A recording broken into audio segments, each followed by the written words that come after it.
Pertempuran sengit terjadi di arah Velikaya Novoselka, Staromayorskoye.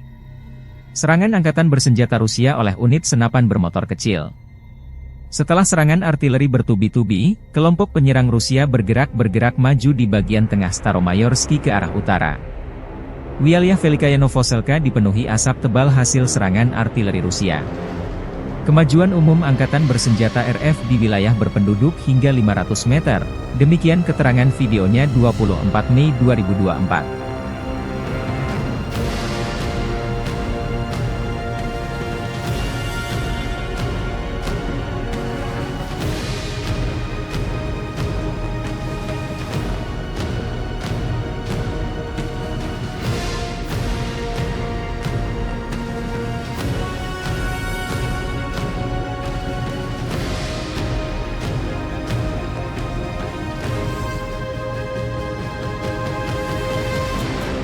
Download Tribun X sekarang, menghadirkan lokal menjadi Indonesia.